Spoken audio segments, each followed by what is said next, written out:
오늘 말씀은 고린도전서 7장 17절부터 24절입니다. 고린도전서 7장 17절부터 24절입니다. 오직 주께서 각 사람에게 나누어 주신 대로 하나님이 각 사람을 부르신 그대로 행하라. 내가 모든 교회에서 이와 같이 명하노라. 할례자로서 부르심을 받은 자가 있느냐? 무할례자가 되지 말며, 무할례자로 부르심을 받은 자가 있느냐? 할례를 받지 말라. 할례 받는 것도 아무것도 아니요, 할례 받지 아니하는 것도 아무것도 아니로되 오직 하나님의 계명을 지킬 따름이니라. 각 사람은 부르심을 받은 그 부르심 그대로 지내라. 내가 종으로 있을 때 부르심을 받았느냐? 염려하지 말라. 그러나 내가 자유롭게 될 수 있거든 그것을 이용하라. 주 안에서 부르심을 받은 자는 종이라도 주께 속한 자유인이요, 또 그와 같이 자유인으로 있을 때 부르심을 받은 자는 그리스도의 종이니라. 너희는 값으로 사신 것이니 사람들의 종이 되지 말라. 형제들아, 너희는 각각 부르심을 받은 그대로 하나님과 함께 거하라. 아멘. 우리는 종종 삶의 환경이 더 나아지면은 신앙생활도 더 잘할 수 있을 거라고 생각합니다. 직장 생활이 조금 더 여유로워지면 하나님을 위해 더 많이 봉사할 수 있는 시간을 낼 수 있다고 생각하죠. 돈을 더 많이 벌거나 더 높은 지위에 올라야 선한 영향력을 끼칠 수 있을까 하면서 현재의 평범한 일상을 조금 부족하고 더 나아져야 될 것으로 여기곤 합니다. 일부의 고린도 교회 성도들도 이와 비슷한 생각이 있었던 것 같습니다. 그들은 예수님을 믿고 새 사람이 되었으니 과거에 이방인스러운 직업이나 사회적인 신분, 심지어는 결혼 관계까지도 다 갈아엎고 완전히 새로운 환경으로 들어가야 된다라고 생각했습니다. 그러나 오늘 본문에서 바울은 기독교 신앙의 아주 놀라운 원리를 제시합니다.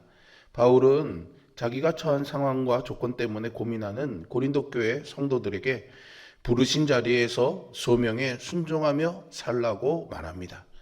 이 말씀은 오늘날 성도된 우리에게도 동일하게 향합니다. 성경은 각자가 서 있는 삶의 자리 그곳에서 하나님의 말씀에 순종하여 삶을 살아내라고 합니다. 그렇다면 우리는 어떻게 이 부르신 자리에서 소명을 따라 살아갈 수 있을까요? 복음은 우리의 환경을 탈출하게 만드는 것이 아니라 그 환경 속에서 우리의 존재를 변화시킵니다. 오늘 말씀을 통해 내가 딛고 서 있는 평범한 일상이 얼마나 거룩하고 영광스러운 부르심의 자리인지를 깨닫는 시간이 될 수 있기를 바랍니다. 바울은 17절을 통해서 모든 교회에 명하는 대원칙을 선포합니다.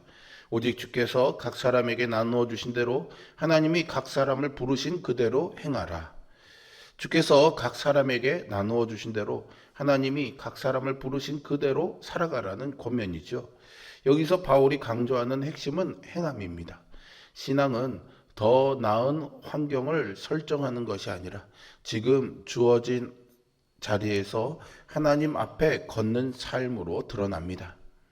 우리는 흔히 부르심이라고 하면요, 목회자나 선교사 같은 특별한 그런 종교적인 직분만을 떠올립니다.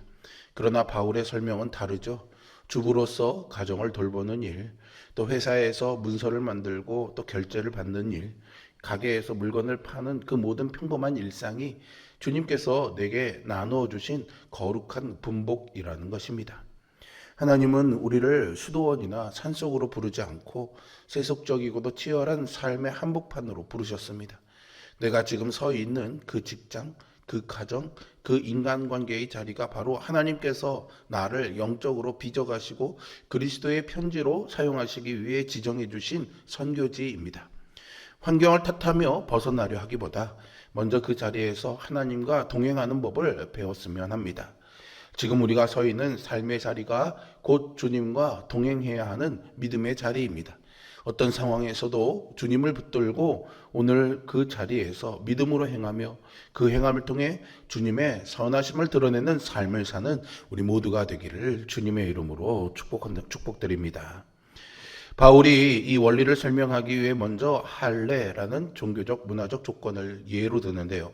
당시 교회 안에는 이방인과 유대인들이 섞여 있었습니다.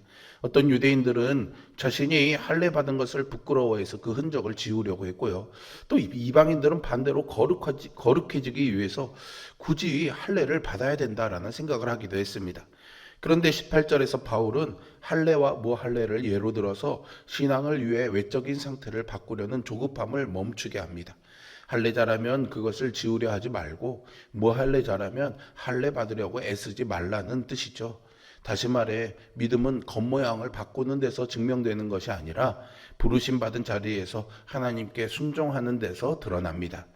19절에서 바울은 할례 받은 것도 아무것도 아니요 할례 받지 아니하는 것도 아무것도 아니로되 오직 하나님의 계명을 지킬 따름이니라라고 하면서 할례도 무할례도 본질이 아니며 오직 하나님의 계명을 지키는 것이 핵심이라고 단호하게 말합니다. 성도의 믿음은 겉으로 드러나는 표지로 증명되는 것이 아니라 순종으로 증명된다라는 뜻이죠. 겉으로 드러나는 종교적인 껍데기나 출신 성분은 하나님 앞에서 문자 그대로 아무것도 아니다라는 것입니다. 내가 남들보다 성경 지식이 조금 더 많거나 더 그럴듯한 직분을 가지고 있다 해서 우월한 것이 아닙니다. 진짜 중요한 것은 할례를 받았든 안 받았든 지금 내가 있는 그 자리에서 하나님의 말씀에 순종하며 이웃을 사랑하는 삶을 살아내고 있느냐 하는 것이죠. 외형을 바꾸는데 에너지를 낭비하지 말고 내면의 순종에 집중하라는 권면입니다. 그래서 바울은 20절에서 각 사람은 부르심을 받은 그대로 지내라고 말하죠. 여기서 그대로는요, 방치나 체념이 아닙니다. 하나님이 맡기신 자리에서 하나님이 기뻐하시는 방식으로 살아내라는 요청이죠. 오늘 우리는 어떤 믿음으로 살아가고 있습니까? 죄를 피하고 거룩을 선택하며 관계 속에서 신실함을 지키는 작은 순종이 우리의 일상에서 드러나기를 바랍니다. 그 순종을 통해 우리의 삶의 주인이신 예수 그리스도의 복음이 전해지기를 기도합니다. 이어서 바울은 당시 사회에서 가장 민감했던 노예제도 문제를 다룹니다. 21절을 보면 노예로 있을 때 부르심을 받았어도 심려하지 말라고 합니다. 물론 자유할 수 있는 기회가 오면 자유를 얻는 것이 좋겠지만 자신의 비천한 신분 때문에 신앙의 열등감을 가질 필요가 없다는 것이죠. 그 이유가 22절에 나옵니다. 주 안에서 부르심을 받은 자는 종이라도 주께 속한 자유인이요 또 그와 같이 자유인으로 있을 때 부르심을 받은 자는 그리스도의 종이니라. 바울이 말하는 자유와 종은 신분의 문제가 아니라 소속의 문제입니다. 성도의 정체성은 내가 어떤 사람인가로 결정되지 않고 내가 누구에게 속했는가로 결정됩니다. 이것이 복음의 위대한 역설이죠. 세상에서 매여 있는 노예라고 할지라도 예수님 안에서는 죄와 사망에서 해방된 영광스러운 자유인입니다. 반대로 세상에서 아무리 높은 권력을 가진 자유인이라고 할지라도 예수님 앞에서는 그분께 생명을 빚진 겸손한 종일 뿐입니다. 우리는 모두 23절의 말씀처럼 그리스도의 거룩한 피의 값으로 사심받은 존재들입니다. 그리스도께서 십자가에서 흘리신 피값으로 죄 사함을 받은 우리는 그리스도께 속한 사람입니다. 그래서 바울은 사람들의 종이 되지 말라고 명합니다. 여기서 사람의 종은 제도적 노예만을 가리키는 것이 아닙니다.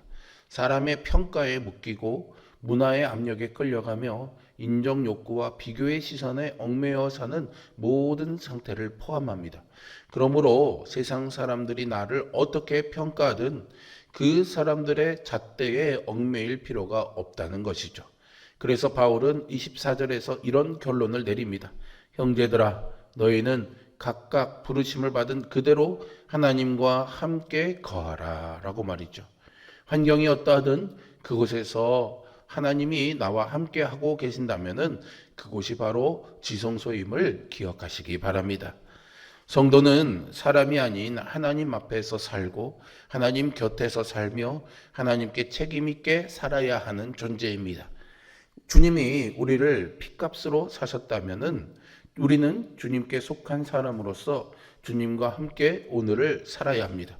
주님과 동행하는 우리의 삶을 통해 깨어진 세상을 회복하고 품기 원하시는 하나님의 사랑이 전해질 수 있기를 간절히 소망해 봅니다. 오늘 본문은 성도가 무엇으로 삶의 방향을 세워야 하는지를 가르쳐 줍니다. 신앙은 조건을 바꾸는 것으로 깊어지지 않습니다. 하나님이 부르신 자리에서 하나님이 맡기신 삶을 주님 앞에 책임 있게 살아내는 태도에서 자랍니다. 복음은 내 주변의 사람이나 내 환경을 억지로 뜯어 고치는 것이 아닙니다. 복음은 지긋지긋해 보이는 나의 평범한 일상 속에 하나님을 모셔 드리는 것이죠. 지금 내가 거하고 있는 삶의 환경이 어떻게 생각되십니까? 초라하거나 부족하다고 생각되십니까?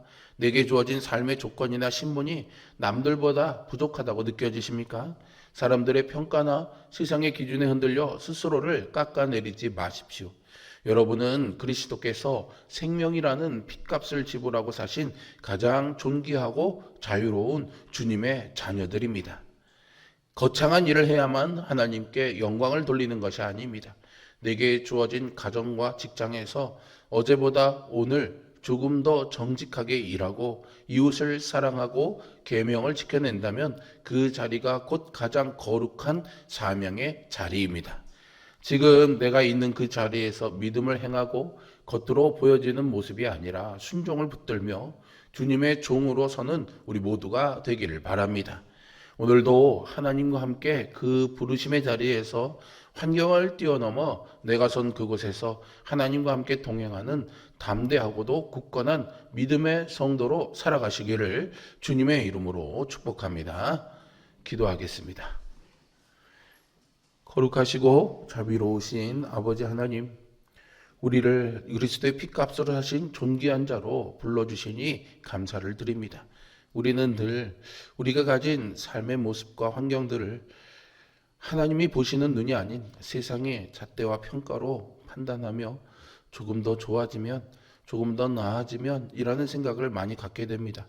그러나 내게 주어진 이 자리가 하나님이 나를 부르신 거룩한 사명의 자리임을 기억하며 그곳에서 하나님이 나를 존귀한 하나님의 자녀요 사명자로 부르셨다는 사실을 기억하며 나의 작은 행동과 몸짓과 태도와 말과 모든 것들이 하나님의 영광을 드러내는 삶을 살아가게 하여 주시옵소서.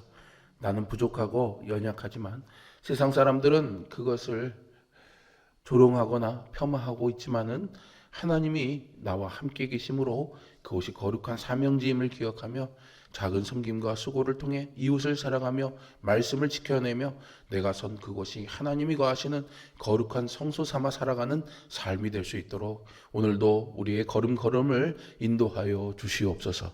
예수 그리스도의 이름으로 기도합니다. 아멘.